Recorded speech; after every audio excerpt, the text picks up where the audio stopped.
नमस्कार, माझे नाव राधिका सोमनाथ कुटे, वर्ग इयत्ता 5वी, शाळेचे नाव शुक्लेश्वर विद्यालय सुक्रवाडी। आज आपण मानवी पचन संस्था व त्यांच्या कार्याबद्दल माहिती जाणून घेणार आहोत।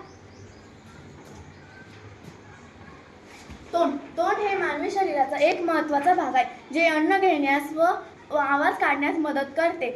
संवाद साधण्यासाठी व भावना व्यक्त करण्यासाठी आपण याचा वापर करतो। धन्यवाद। लाल ग्रंथी, तोंड, दात, जीभ आणि या सर्व क्रियांमुळे आपण अन्नाचा पचन करतो। ओलसर मऊ गोळा तयार होतो। ग्रासिका, तोंडातील घास जठरापर्यंत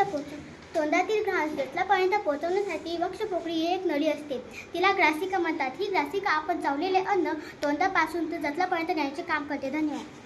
यकृत ग्रंथी, यकृत किंवा लिव्हर हा शरीराचा एक महत्त्वाचा भाग आहे।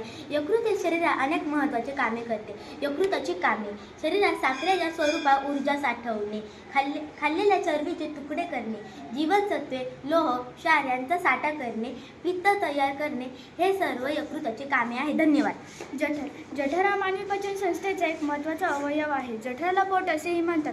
जठरातून आम्लयुक्त जठर रसवतो, ज्यामुळे अन्न पचते। जठरातून अन्न थोपवले जाते आणि त्यात आम्ल आणि एन्झाईम्स मिसळतात। धन्यवाद। स्वादुपिंड ग्रंथी, स्वादुपिंड हे पचनसंस्थेचे आणि रक्तातील साखरेचे नियंत्रण यासाठी आवश्यक असते। हा पोटाच्या पाठीमागच्या वरच्या ओटीपोटीत असतो। धन्यवाद।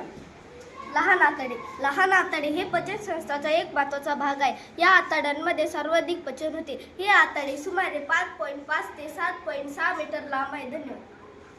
मोठी आतडे सुमारे 1.5 मीटर लांबीचे असतात। उरलेले पदार्थ असलेले बरेचसे पाणी येथे शरीरात शोषले जाते आणि विष्ठा तयार होतात। धन्यवाद।